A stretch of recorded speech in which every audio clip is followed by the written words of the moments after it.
आज हमारा सौभाग्य है कि आज हम इस जगह पर एकत्रित हुए, इकट्ठे हुए हैं। आज डॉक्टर श्यामा प्रसाद मुखर्जी जो भारतीय जनसंघ के संस्थापक थे, जिन्होंने अपनी पूरी जिंदगी जनसंघ को प्रदान कर दी, देश को प्रदान कर दी, मातृभूमि को प्रदान कर दी और जाते जाते भी एक मिसाल बन गए, जिनकी मृत्यु भी एक रहस्यमय तरीके से हुई। वो भाग्यशाली दिन आज का था 23 जून का। डॉक्टर श्यामा प्रसाद मुखर्जी जो बंगाल में पैदा हुए और 22 साल की उम्र में उन्होंने एमए की परीक्षा को उत्तीर्ण कर दिया। सबसे ज्यादा स्कॉलर, और 1951 में उन्होंने अखिल भारतीय जनसंघ की स्थापना की, जिसमें आरएसएस का भी एक बहुत बड़ा योगदान था। उस समय जनसंघ की स्थापना हुई डॉक्टर श्यामा प्रसाद मुखर्जी, दीनदयाल उपाध्याय जी और साथ में डॉक्टर बलराज भगत जी। 3 सीटों पर जनसंघ उस समय राष्ट्रीय था और वक्त चलता रह गया। और जनसंघ में वाजपेयी जी जैसे लीडर, अडवाणी जी जैसे लीडर हमें आरएसएस से मिले। और जब आपातकालीन हुआ उसके बाद हम आज ये आपको बताएंगे कि बीजेपी का जन्म कैसे हुआ। बहुत से लोगों के मन में संशय है कि जनसंघ अब है ही नहीं, लेकिन उनको ये मालूम होना चाहिए जब जब बीजेपी के दफ्तर में डॉक्टर श्यामा प्रसाद मुखर्जी की जो जनसंघ के संस्थापक थे उनकी पुण्यतिथि मनाई जाएगी, जन्मदिन मनाया जाएगा, दीनदयाल उपाध्याय जी की नीतियां मनाई जाएगी, तब तक जनसंघ खत्म नहीं हो सकता। लेकिन उसका रूप बदल गया भारतीय जनता पार्टी के। उस समय आपातकालीन हुआ और जनता पार्टी जनसंघ से अलग हुई। ये भी मैं आज ये कहूंगा कि जनसंघ को खत्म करने के लिए, पावर को खत्म करने के लिए एक सुनियोजित तरीके से षड्यंत्र रचकर जनता पार्टी का जन्म हुआ। जनता पार्टी ने सरकार बनाई, लेकिन बीच में ही धोखा दे दिया, सभी इर्द गिर्द हो गए। उस समय एक विकट परिस्थिति बनी अटल बिहारी वाजपेयी जी के लिए। उन्होंने फिर 6 अप्रैल 1980 को भारतीय जनता पार्टी की नींव रखी। जो भारतीय जनता पार्टी की नींव रखी, जनसंघ के तमाम लीडर उसके अंदर आ गए। लेकिन फिर भी जैसे कहते हैं कि जनसंघ का दीवा कभी बुझा नहीं, चलता रहा और आज तक भी चलता रहा। और कंधा से कंधा भारतीय जनता पार्टी के साथ खड़े हैं। मैं अपना परिचय देना आपको अपनी जरूरी समझता हूं कि मैं राष्ट्रीय कार्यक्रम सदस्य हूं अखिल भारतीय जनसंघ का और हिमाचल का संयोजक। और हमें भी अच्छा लगता है कि हम अपने घर में आए हैं, क्योंकि भारतीय जनता पार्टी की आज भी नीतियां मूल रूप जो है वो अखिल भारतीय जनसंघ है। तो इस बात का प्रमाण ये आज भारतीय जनता पार्टी पंचकमल के अंदर आप देख सकते हो। और उस समय एक विकट परिस्थिति पैदा हो गई थी, जैसे मैं बात कर रहा था। तो वाजपेयी जी ने पीछे जा नहीं सकते थे, आगे उन्होंने भारतीय जनता पार्टी बना ली। उसके बाद 3 सीटें आई।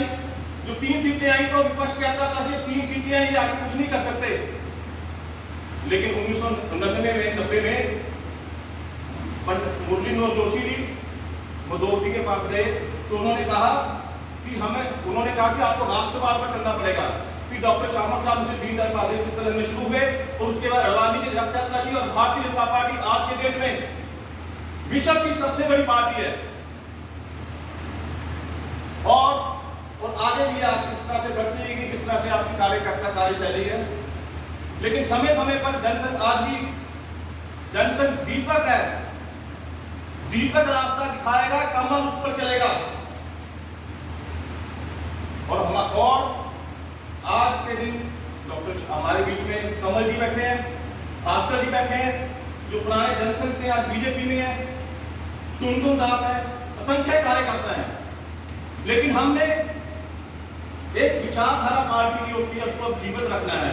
हमारा फर्ज है कि हमने आज के दिन में डॉक्टर श्यामा प्रसाद मुखर्जी, दीनदयाल उपाध्याय जी की नीतियों को, विचारधारा को जीवित रखना है और उसके लिए हमें कोई भी कुर्बानी देनी पड़े हम देने के लिए तैयार बैठे हैं। लेकिन कमल कभी मुरझाएगा नहीं। क्योंकि उसको दीपक रास्ता दिखाने के लिए दीपक आ गया है। आज का दिन बहुत ही हम कह सकते हैं कि हमारे लिए बीजेपी के लिए भी अपने जनसंघ के लिए भी एक संकल्प दिवस के रूप में मनाया जाना चाहिए कि उनकी नीतियों को हम जन तक पहुंचाएं। बहुत बहुत धन्यवाद। भारत माता की जय। और अब आपके बीच में कमल जी अपने विचार रखें। भारत माता की जय। आज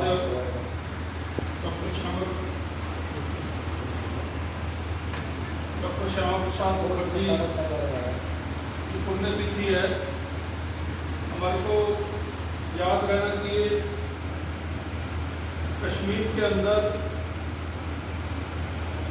जब देश आज़ाद हुआ, भारतीय संविधान लागू नहीं था और हर एक व्यक्ति को हिंदुस्तान से कोई भी वहाँ जाए तो उसको परमिट लेना पड़ता था।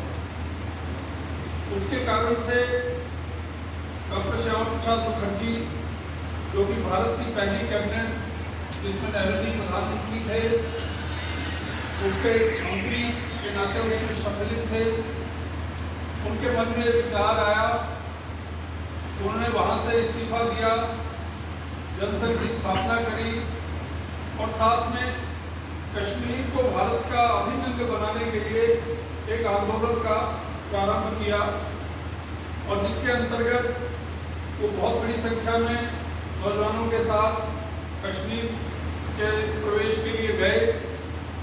वहाँ पर उन्होंने गिरफ्तारी दी और हम सब ये भी जानते हैं कि गिरफ्तारी देने के बाद जेल के अंदर ही उनके साथ न जाने किस प्रकार के व्यवहार हुए और एक दिन ये सूचना आई कि डॉक्टर श्यामा प्रसाद मुखर्जी नहीं रहे और वो यही आज का 23 जून का दिन रहा, जिस कारण से आज हम उनकी पुण्यतिथि ये मना रहे हैं। आपका बलिदान भुलाया नहीं जाएगा और जैसे हमने देखा कि जो उन्होंने नारा दिया था, एक संविधान एक निशान, ये कश्मीर के अंदर लागू होना चाहिए। पूरे देश के अंदर एक विधान एक निशान, ये वहाँ लागू होना चाहिए। और हम देख रहे हैं कि धारा 370 हटी आदरणीय नरेंद्र मोदी जी के नेतृत्व में इस कार्यकाल के अंदर हमने देखा किस प्रकार से और देश ने फिर से देखा कश्मीर को भारत के संविधान को लागू होते हुए वहाँ पर तिरंगे को शान के साथ फहराते हुए लाल चौक जो वहाँ का एक सार्वजनिक प्रतिष्ठा का स्थान है, वहाँ पर फिर से जहाँ कभी पाकिस्तान के झंडे लहराते थे वहाँ पर तिरंगा शान से आज लहरा रहा है और कश्मीर में फिर से आज़ादी की हवा और सच्ची स्वतंत्रता वहाँ के लोग महसूस कर रहे हैं।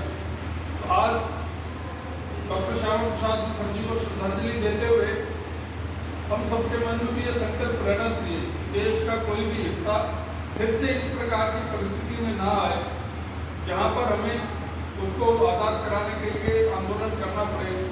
सारा देश हमारा एकजुट रहे और जो हमारा स्थान दुनिया में पहले से रहा है, विश्व गुरु रहे हैं, सबका मंगल चाहने वाले रहे हैं, तो वैसा ही देश अपना फिर से बने और सबको दिशा देने वाला बने, सारी दुनिया के लिए सुख शांति का रास्ता दिखाने वाला बने।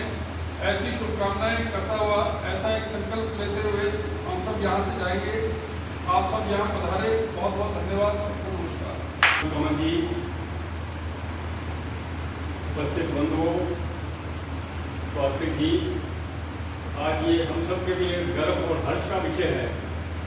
मुझे वो समय याद आता है, मैं छोटा सा कार्यकर्ता था और उस समय एक इतना सदैव डॉक्टर श्यामा प्रसाद मुखर्जी के बलिदान में भारतीय जनता पार्टी व जनसंघ या हिंदू समाज को झकझोरा था, क्योंकि उस समय एक ही बात आती थी कि ये बहुत बड़ा जुर्म हुआ है और उनके हत्या के बाद कार्यकर्ताओं में जिस तरह का उत्साह था, उसके बाद पार्टी ने दिन दुगनी और रात चौगनी तरक्की की है। आज जैसे अभी मेरे से पूरी वक्ताओं ने कहा, मैं भी यही बात आपसे प्रार्थना करता हूँ, इस देश के अंदर जो भी राष्ट्रभक्त, जो भी देशभक्त इस धरती को अपनी माता मानता है, आज के मन में ये संकल्प आना चाहिए, दुनिया की कोई ताकत नहीं कि भारत का कोई भी हिस्सा हमारे से कोई अलग ले ले। और जैसे अभी कहा कि भाई उस समय का संकल्प हमारे महापुरुषों ने जो रास्ता दिखाया है, आज जो हमारे सामने आ रहा है, माननीय प्रधानमंत्री जी ये 370 धारा हटाना और संविधान का लागू होना जम्मू कश्मीर में, ये बहुत बड़ी बात है। और आज जरूर बीजेपी के और हम सबको ये चाहिए कि आज ये जो केंद्र की कांग्रेस सरकार ने जो दुष्कर्म किए हैं, इनके पूर्वज भी यही करते रहे और उन्होंने सारे षड्यंत्र किए, चाहे वो श्रद्धेय डॉक्टर श्यामा प्रसाद मुखर्जी की हत्या हो, चाहे पंडित दीनदयाल उपाध्याय की हत्या हो, ये सारे षड्यंत्र के साथ है।